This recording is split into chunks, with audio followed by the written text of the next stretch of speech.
Bem-vindos, pessoal. Boa noite. Gostaria de agradecer vocês pela participação aqui no nosso painel. Hoje nós vamos falar um pouquinho sobre empreendedorismo sustentável e também sobre o modelo de negócio inovador. Meu nome é Pedro Coelho, eu sou engenheiro civil, eu estou no grupo Build Vita há aproximadamente 4 anos e vou estar fazendo a mediação aqui dessa conversa com essas feras aqui. Então, gostaria de convidar os participantes para se apresentarem. Se quiser começar, Gui? Boa noite, pessoal. Primeiramente, obrigado, Pedro, pelo convite. Obrigado a todos por participarem, todos que estão nos assistindo. Meu nome é Guilherme, eu sou da Engenharia do Vita. Estou no grupo já há 1 ano e meio. Tenho a honra de estar participando hoje dessa noite.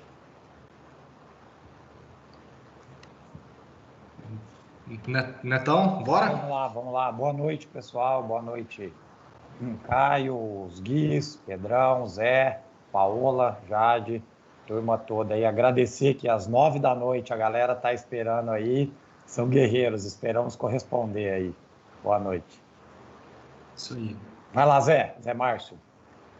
Boa noite, pessoal. Boa noite quem está acompanhando. Meu nome é Zé Márcio, sou engenheiro civil, sou diretor de engenharia do Vita Residencial, atualmente fazendo uma transição para a parte financeira.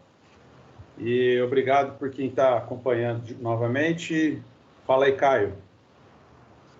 Bom, boa noite a todos. Meu nome é Caio Bonato, eu sou CEO e um dos fundadores da Tec Verde Engenharia. Agradeço o convite aí por participar desse debate com vocês. Tamo junto aí.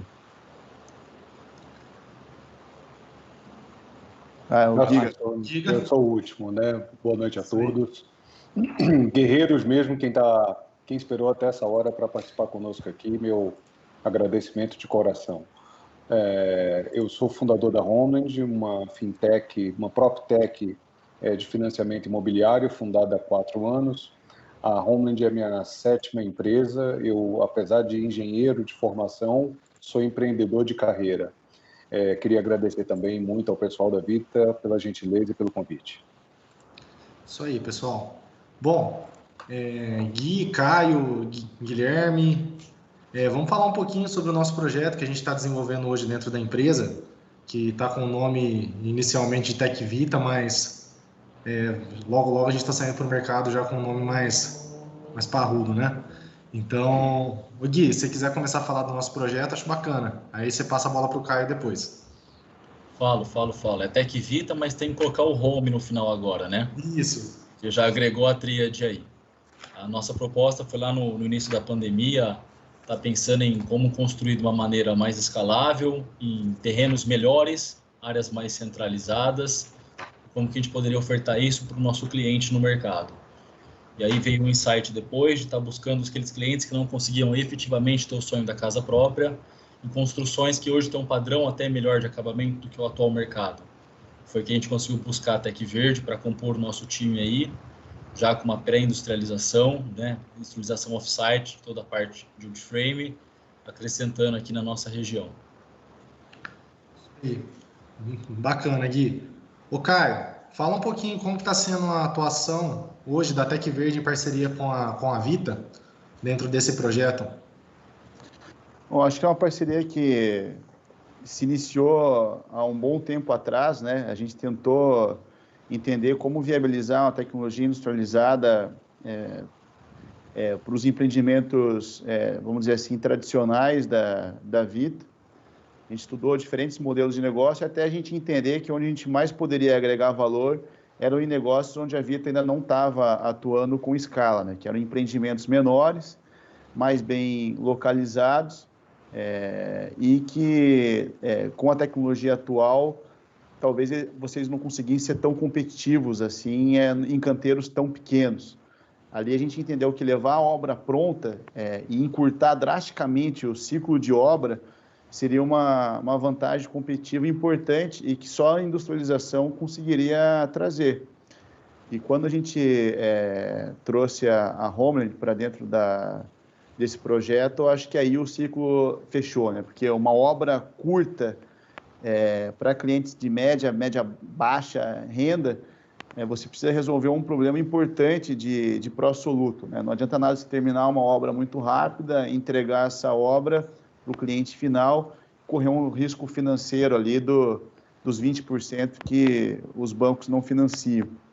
Aí a gente conseguiu desenvolver um modelo financeiro que dá a condição das pessoas se mudarem para esse imóvel, saírem do aluguel de onde elas moram quase que imediatamente, né? Imagine num ciclo de 4 meses, a pessoa sair do aluguel de onde está, se mudar para um apartamento pronto, bacana,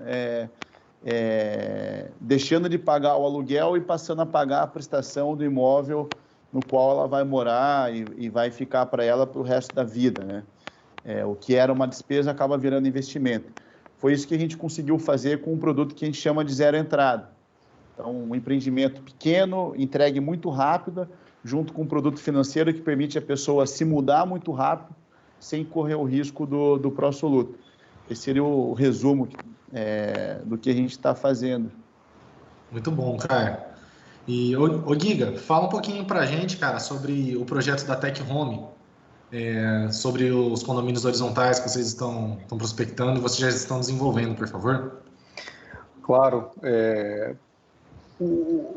Nossa visão é que a solução de habitação no Brasil, ela é muito mais horizontal do que vertical, né? Então, quando você tira da análise as grandes metrópoles, e as grandes mesmo, né? São Paulo, a região metropolitana de São Paulo, do Rio de Janeiro, Belo Horizonte, enfim, as grandes capitais, o que a gente vê como solução habitacional para o país são soluções horizontais, são casas e não apartamentos, né?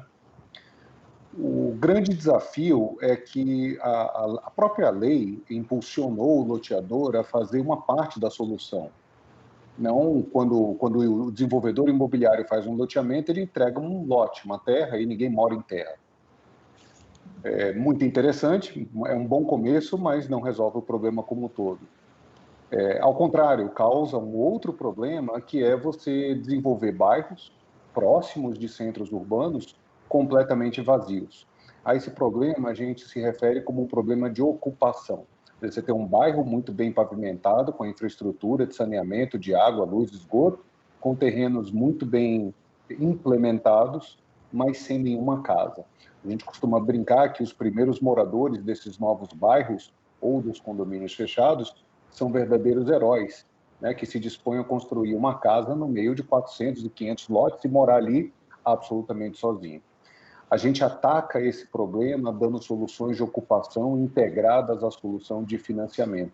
Como o Caio estava falando, toda solução de construção rápida desafia o modelo de financiamento imobiliário vigente no Brasil, porque, por lei, a gente fica limitado a conceder financiamento exigindo do cliente 20% de entrada. Ora, se você constrói em pouquíssimo tempo, em 3, 4 meses, claramente, e aí especialmente falando no público de média e baixa renda, as pessoas não têm poupança para arcar com 20% do valor do imóvel, e a gente está falando só do financiamento, não está falando de impostos, não está falando do acabamento, nem da decoração da casa.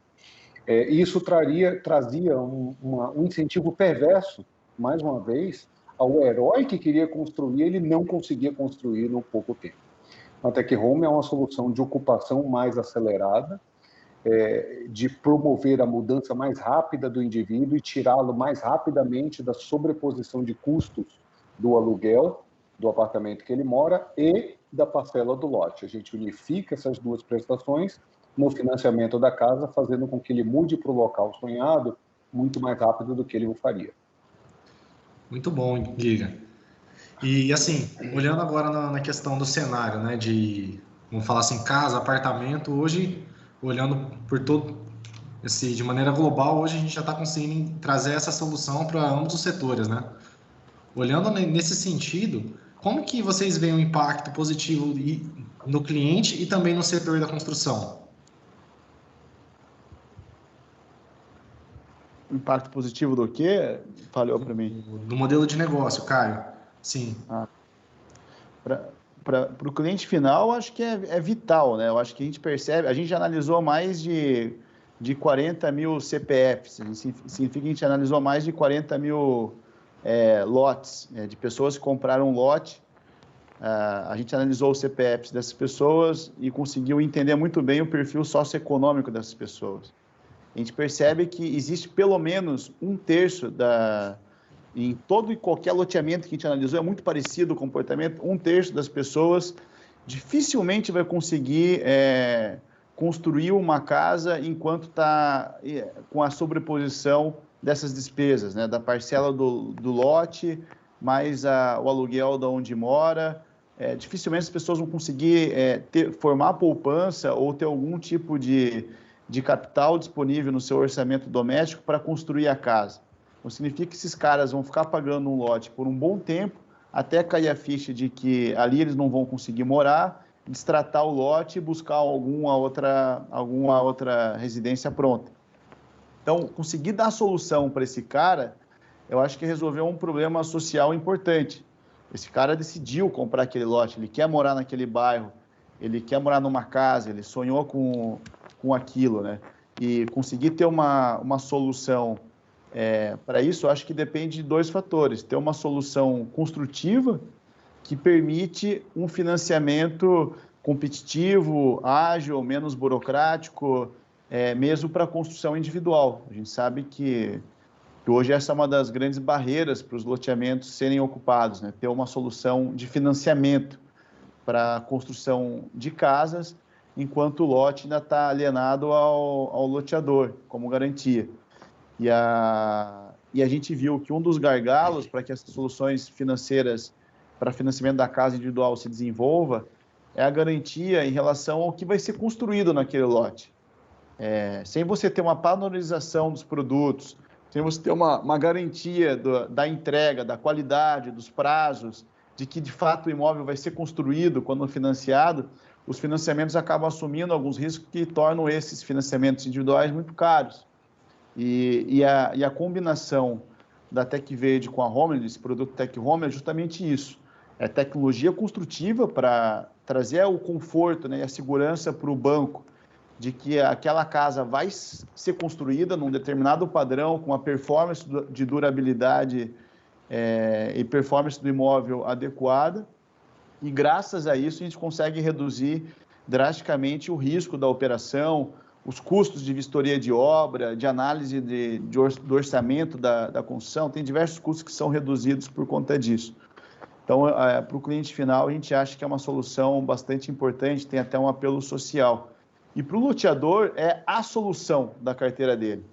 É um ciclo vicioso se ele não consegue ocupar o loteamento. Quando você não tem ocupação, você tem uma desvalorização do valor real daquele lote, enquanto que o valor corrigido do lote por INCC ou IGPM, que os loteadores usam, acaba criando uma verdadeira boca de jacaré ali em relação ao que o mercado está disposto a pagar pelo lote e o quanto que esse lote está sendo avaliado pelo loteador. A carteira se desvaloriza, você acaba não conseguindo construir vizinhanças, então as pessoas acabam não se mudando para aquele bairro, não construindo, você gera às vezes até invasões, e sendo que a ocupação gera um ciclo ao contrário, gera um ciclo virtuoso, né? Você ocupando bem um bairro, você estimula as pessoas a construírem casas no entorno daqueles primeiros heróis que se mudaram para aquele bairro, você valoriza aquele entorno, você valoriza os lotes remanescentes, a tal ponto que se algum cliente destratar, pode até ser uma coisa boa, o loteador consegue reciclar esse lote muito rápido, se o loteamento tiver vida, né? Então, a nossa proposta de valor para o loteador é totalmente atrelado ao fomento da ocupação. É a solução raiz dos principais problemas que eles enfrentam hoje. Legal. O Caio, olhando agora um pouquinho pelo lado da tecnologia construtiva, como que esse projeto ele impacta hoje a sustentabilidade ambiental? A tecnologia construtiva ela é sustentável como um fator intrínseco dela. A TecVerde tem como proposta de valor transformar o setor da construção civil num setor mais industrializado e sustentável. Sustentabilidade não se vende hoje por si só, né? Ele torna um produto mais amigável, ele às vezes se torna para algumas famílias um fator de decisão secundário, mas para o construtor tradicional no Brasil, ele não é um fator crítico de decisão de se usar uma tecnologia ou não. Mas para nós é parte da nossa missão. Então, hoje, tudo que a gente faz, na verdade, leva a sustentabilidade em consideração.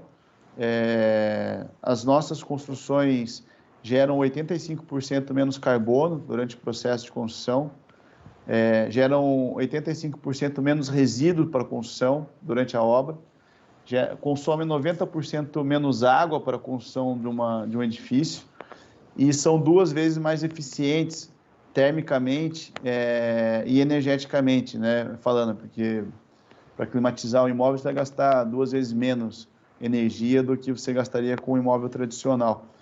Então, isso tudo é um fator intrínseco do produto, sem nenhum prejuízo, né, de usabilidade do imóvel. As pessoas podem usar as casas, os prédios, como elas estão acostumadas a usar um prédio tradicional, fixando os móveis em qualquer lugar da parede, lavando a casa com balde de água, podendo fazer reforma, manutenção, ampliação, como fazem no imóvel de tijolo.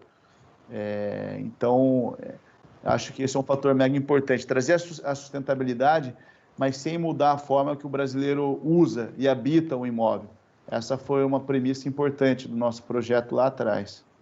Nossa, muito bom, cara. E assim, cara, pensando nessas mudanças que estão ocorrendo agora na construção civil, a gente está falando cada vez mais de construções industrializadas e construções, vamos falar assim, pré-fabricadas dentro de uma fábrica.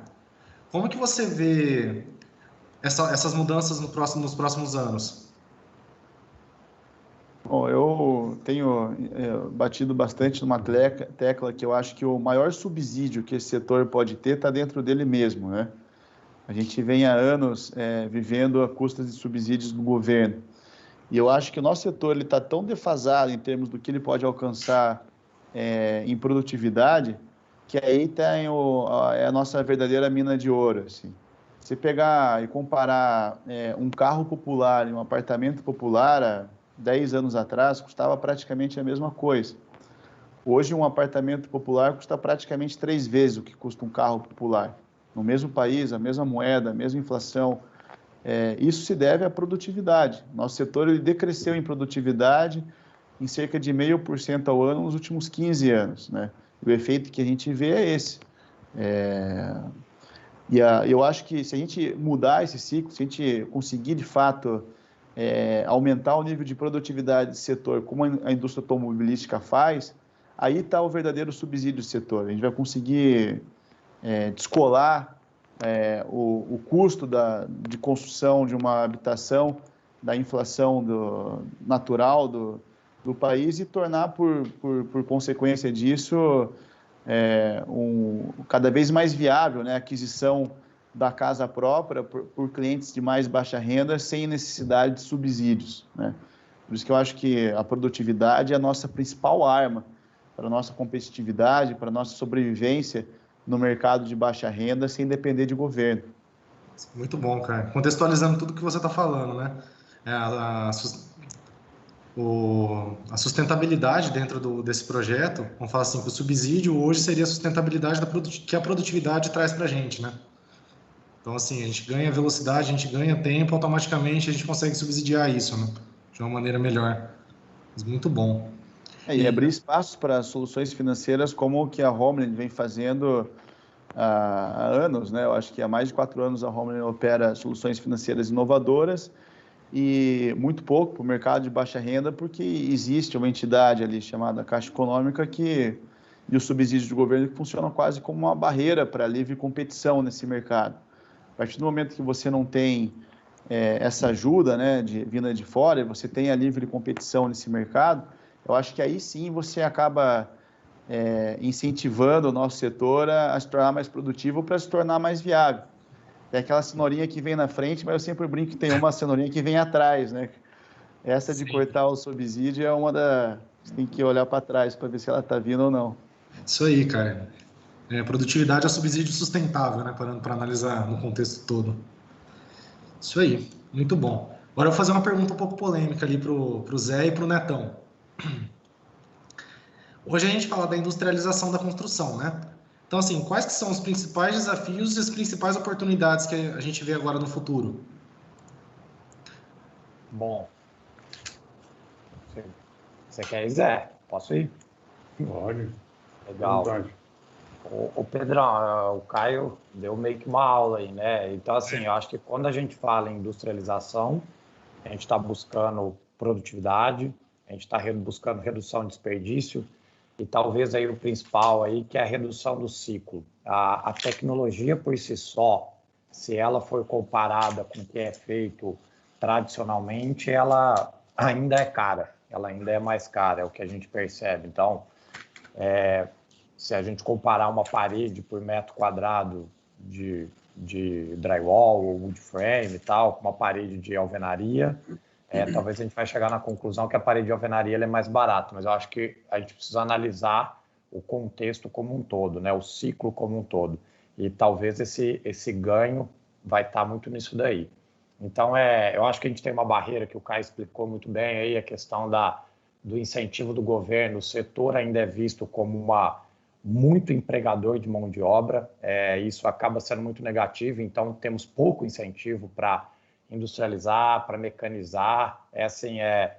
Se você for qualquer obra nos Estados Unidos, né, é legal você ver, você vai numa casinha, cara, você vai ter provavelmente um caminhão Munk, um guindastezinho, que vai subir o material tudo na mão. Aqui, cara, às vezes a gente faz uma obra de 25 andares, com todo respeito, tem um monte de peão carregando aço nas costas, assim, sabe? Às vezes é até mais barato. Então, acho que a gente tem um pouco essa barreira. Mas eu acho que se a gente conseguir resolver essa questão do funding, então, assim, os meninos explicaram o trabalho que vocês vêm atuando aí, eu acho que vai resolver muito bem. Hoje a gente tem uma dificuldade, o cliente compra o imóvel, ele tem que pagar de 20% a 30% até a entrega do imóvel e o restante ele vai ser repassado para o banco. Hoje, infelizmente, ele tem que ter prazo para pagar isso. Então, você é pouco incentivado à redução do ciclo da operação. Então, eu acho que se a gente começar a trabalhar essa redução de ciclo, tiver alternativas como vocês estão tentando desenvolver, eu acho que vai ser um puta de um salto, um puta de um incentivo para o setor aí como um todo. Então, puxa, eu acho que é um pouco disso daí, Pedrão, assim, sabe? Eu acho que vocês estão atuando bem na raiz, assim, particularmente, assim, eu sou entusiasta, eu acho que talvez um outro desafio, essa questão do ciclo, hoje a gente tende a planejar, o construtor ele planeja algo, e o processo é muito artesanal, né, cara? A entrega, a conclusão desse ciclo vem 3, 4 anos depois. E muitas vezes a ineficiência desse processo, da orçamentação tal, ela demora para aparecer. E às vezes você faz uma conta pensando que vai dar tudo certo e na realidade você tem muito mais dificuldade, muita adversidade, muito desperdício e tal. E essa talvez seja uma outra barreira também. Se trabalhando a redução desse ciclo, você vai conseguir incentivar. Então, acho que é um pouco disso daí, assim. Depois até, se puder, eu queria fazer uma pergunta aí, mas toca o Zé aí para ele dar uma palavrinha. Se queria...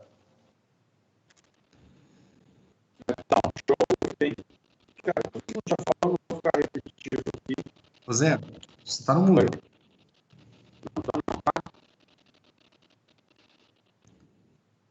Está cortando bastante. Tem? Estranho, né? Fala aí, Zé, vamos ver.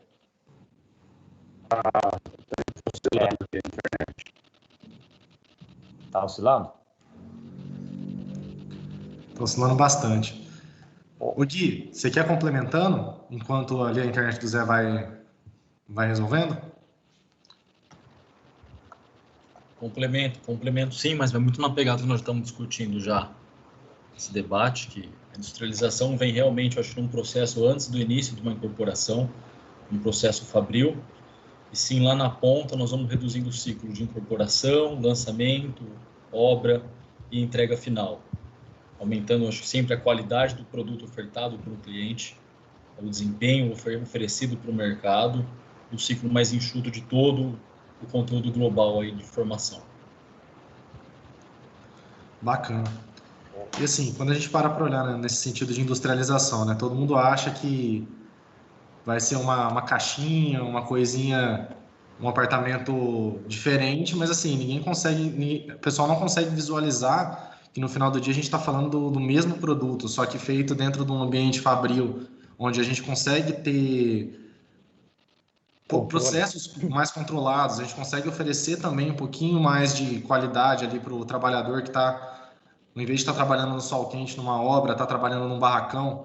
Então, assim, a gente, além de impactar as pessoas, a gente também impacta a vida dos trabalhadores, né? A gente para olhar por esse lado, tem também uma pegada até social nessa área da industrialização, que o trabalhador trabalha com melhor qualidade de trabalho, né? Sim. Então, assim, olhando por esse lado, Caio, a questão de como que você vê a transformação dessa cultura, tanto o Caio quanto o Netão, dos trabalhadores, por exemplo. Cara, o cara está trabalhando dentro de numa obra com mais 120 pessoas e esse cara ele vai ter que se reinventar e trabalhar numa fábrica e trazendo isso para um processo fabril, né? Uma linha de produção de fato. Como que vocês enxergam isso? Vai, Caio. A gente tenta buscar a nossa mão de obra fora da indústria da construção, né? A gente tenta trazer a nossa mão de obra da indústria automobilística ou da indústria moveleira. São duas indústrias que estão acostumadas com precisão, estão acostumadas com manufatura, tem um perfil parecido assim de mão de obra com o que a gente idealiza. Eu acho que a grande diferença de cultural até, de você da mão de obra de canteiro para a mão de obra de uma indústria, é que no canteiro tudo se resolve no canteiro. Você precisa da experiência das pessoas, eles viram quase que artesãos naquelas atividades, né? Pode ser que não seja a realidade de algumas empresas do nosso setor, mas a grande maioria do nosso setor vive à mercê da qualidade dos artesãos que estão presentes naqueles canteiros. Tudo se resolve lá, né? E uma indústria, não. Aquele cara, ele não toma, o cara que está operando a fábrica, ele não toma praticamente decisão nenhuma ali. Ele segue processos muito bem definidos. Você segue uma matriz de projetos e processos que, quando se altera alguma coisa, se altera de forma sistêmica. Você não está à mercê do que cada um vai ter de ideia, depender do dia. Se ele dormiu em cima do ovo esquerdo ou direito, ele faz aparelho de um jeito ou de outro. Não, ele segue um processo padrão, né? Acho que essa é a grande mudança que você tem em relação à mão de obra, né? Você passa a formar mão de obra muito mais especializada e depender muito menos de experiência da mão de obra para você conseguir ser produtivo. É o contrário até do que algumas pessoas imaginam. Algumas pessoas pensam, esse cara deve ter uma baita dificuldade de formar mão de obra porque é uma tecnologia diferente e tal. É o contrário, é muito mais simples.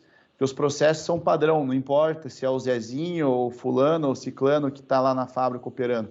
Ele vai seguir o mesmo processo que foi desenhado, que foi ajustado centenas de vezes assim, até o nível de perfeição, né? Acho que essa é a grande mágica da indústria, conseguir fazer essas melhorias contínuas de uma forma muito sistêmica. E no canteiro isso vai ter continuidade, né? Porque ele acaba sendo só um montador, né? Ele dá continuidade na linha de montagem, né? Então, seja, a gente estava falando de parede, né? Da parte estrutural, mas mesmo se a gente pensar na parte de chicote, né? De PEX também, vai tudo na mesma linha, né? Você não tem mais aquela figura do encanador que antes tinha que soldar um tubo, né? Antes mexia com cobre, aquela história, um serviço até, igual o Pedro falou, às vezes agressivo e tal. Então vai ter uma adequação, sim, dessa mão de obra. O que é bacana é que, assim, né? Aquela história, você vai olhar o copo meio cheio ou meio vazio, né?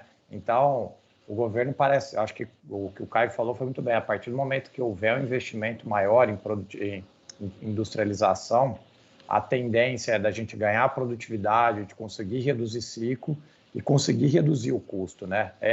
Quem sabe a gente não volta a custar o preço de um apartamento popular, custar o preço de um carro popular. Mas isso daí precisa de ter uma escala, isso daí vai gerar emprego, isso vai reduzir déficit habitacional, é toda uma roda, né, que vira. Né? Faz todo é só aumentar o preço do carro, né? Sem aumentar, né? Ô, Caio, deixa eu te fazer uma pergunta, assim, para quem não sabe, aí a Tenda anunciou aí recente que está fazendo um investimento aí na parte de desenvolvimento na área de wood frame. Como Até assim, eu imagino que para você deve ser até um sentimento de satisfação, assim, né? Porque vocês, como desbravadores aí da tecnologia no Brasil, você deve falar, pô, cara, finalmente parece que a galera começa a ver o benefício. Como que você tem visto isso tudo? Imagino que você já devia estar sabendo bastante aí e tal. Como que você vê a Tec Verde tem visto isso? Uhum. A gente ficou muito feliz, eu acho que foi uma conquista nossa, né? O nosso sonho de 12 anos atrás era tornar o setor da construção civil mais industrializado e sustentável. Ter a notícia de que o segundo maior player do nosso setor está embarcando nessa jornada é extremamente satisfatório.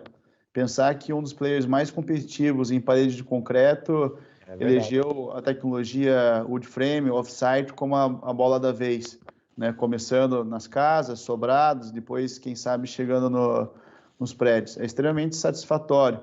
E para tomar essa decisão, a gente acompanhou meio que à distância, foram dezenas de pesquisas relacionada à aceitação do público final, de mercado, de custo, de onde a tecnologia poderia chegar em relação a custo, a competitividade. Obviamente, toda nova tecnologia tem um ciclo, né? Ninguém começou a executar prédios em parede de concreto da melhor maneira possível, da mais competitiva possível, desde o zero. Todas as empresas passaram por um ciclo de aprendizado. Em algumas empresas, inclusive, esse ciclo é quase que por canteiro, por cidade, por regional.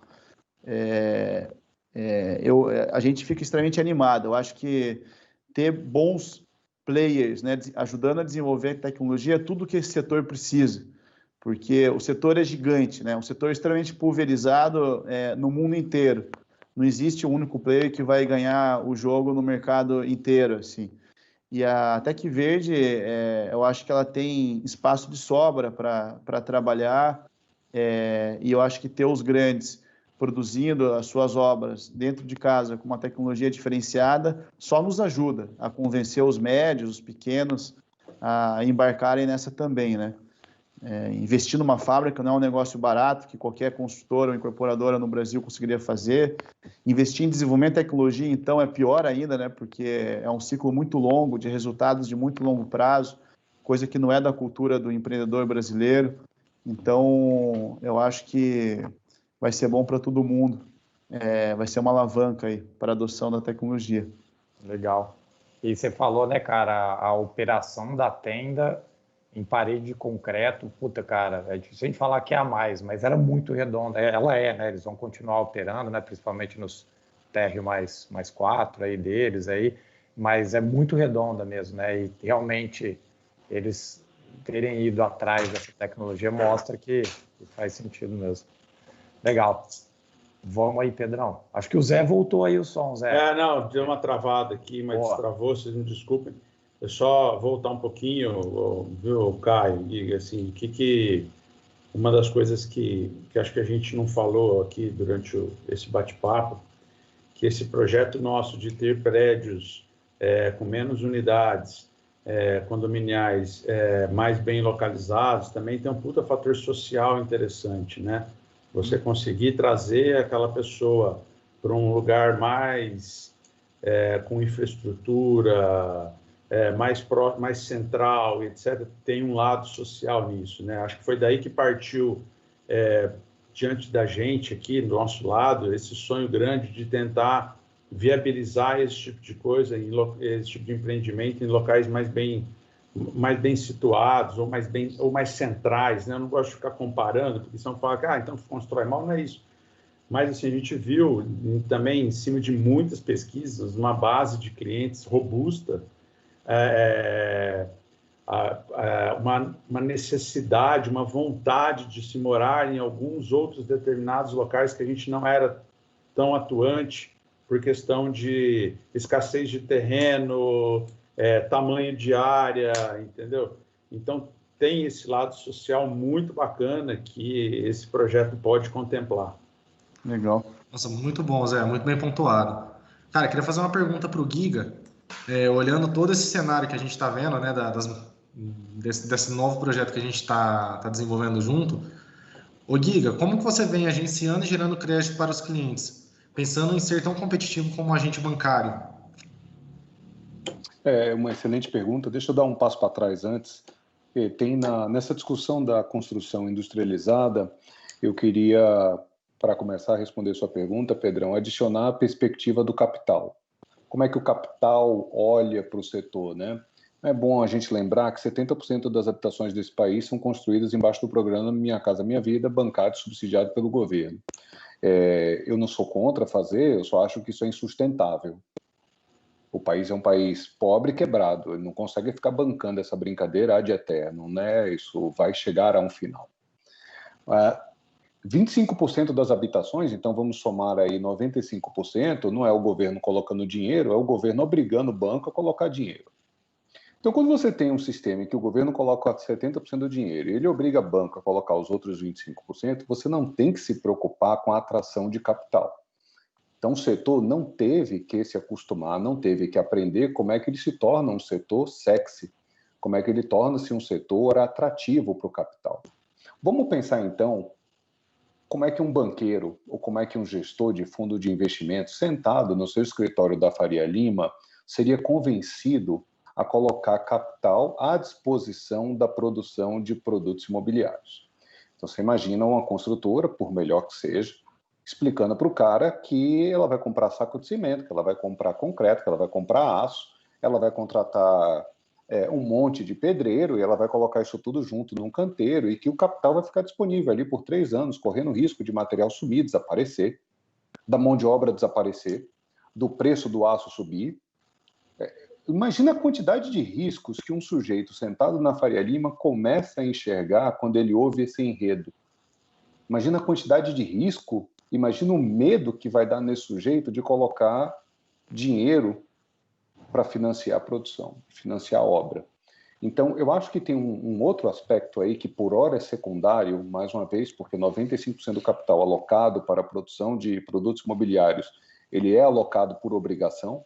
Então, se a gente imagina viver num país livre, num país de livre mercado, isso um dia vai acabar, a gente precisa começar a se preocupar com como atrair capital de mercado. E o capital de mercado dificilmente virá para um setor se esse setor não estiver sendo visto como um setor moderno, como um setor industrializado, como um setor com tecnologia. Né? A probabilidade de nós atrairmos capital de maneira massiva, mas é massiva, né? A gente precisa injetar por ano a gente tem um estoque de capital alocado no setor imobiliário de mais ou menos 800 bilhões de reais.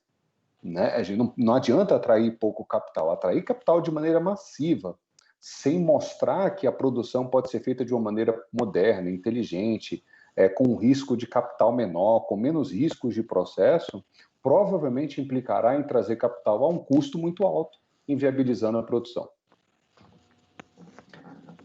Muito bom, Giga. Então, acho que a gente precisa entender que tem um efeito colateral aí de médio e longo prazo, porque, de novo, eu não imagino esse país subsidiando e obrigando o banco a emprestar, aliás, obrigando ninguém a fazer nada. No médio prazo, tem um outro lado aí da industrialização, que é a atração do capital e a redução do ciclo de capital. A redução do ciclo é muito fácil de entender, né, gente? Qualquer aplicação financeira que seu gerente te oferecer e disser, olha, seu dinheiro vai ficar preso aqui por 3 anos, ele provavelmente vai lhe oferecer um rendimento maior, não é isso? É assim que funciona o mercado. Então, quando a gente encurta o ciclo, a gente também contribui para atrair capital mais barato, porque o ciclo de capital é mais curto. Muito legal, Giga. Mas faz muito sentido isso que a gente tá vivendo agora, né? Então, assim, falando de obra mais rápida, de entregar para o cliente mais rápido, do cliente mudar mais rápido, no final das contas, a gente sempre acaba indo para o lado da industrialização, né? De fato, é chegar num ponto onde a gente vai deixar de construir apartamentos e ter uma fábrica de apartamentos e acabar transportando eles, né? Exatamente. Eu acho que o grande desafio aí nosso além de toda essa questão que envolve a atração de capital, de mercado, aquele capital que não é obrigado a fazer o que a gente quer, a gente tem que ser mais atrativo para ele. Esse capital também vai provavelmente se preocupar muito com a experiência que está sendo ofertada para o cliente, não é? Ele costuma olhar esse ângulo com muita ênfase, em pensar, mas o que a gente está oferecendo para esse cliente? O que a gente está oferecendo para ele que ninguém mais oferece? E por que a gente tem tanta segurança que ele vai ficar conosco por um prazo médio e longo, né? Então, tem os dois lados. Tem o lado da industrialização, mas tem também um lado da experiência do cliente. Como é que você mostra para o capital que você está levando uma experiência muito mais agradável. O Zé falou aí de trazer o cara para mais próximo do centro. Isso é componente da experiência, né? De você vender algo para o cara que não implique ele se embananar financeiramente, porque vai ter uma sobreposição da parcela do apartamento novo com o aluguel do apartamento atual, né, de você levar para ele a experiência de assinar um contrato hoje e se mudar daqui a 3, 4 meses, são ingredientes do que eu chamo de levar uma experiência melhor para o cliente. Show, Giga. Bom, pessoal, a gente está chegando agora no fim do painel, né? É até as 9h45. Gostaria de agradecer muito pela atenção de vocês, por toparem esse desafio num horário até um pouquinho mais estendido. E de verdade, obrigado, Zé, obrigado, Neto, obrigado, Gui, Giga, Caio. Sabe que a gente está junto nessa e a gente tem um longo caminho ainda, né? Para a gente chegar ali num ponto de conseguir fazer uma virada de chave geral nesse mercado, mas tudo tem um começo e a gente está ali, né? Então, assim, é juntando forças, é trazendo todo mundo para perto e de verdade construindo junto. Então, estamos junto nessa, pessoal. Vamos para cima. Tem muita coisa para a gente construir junto.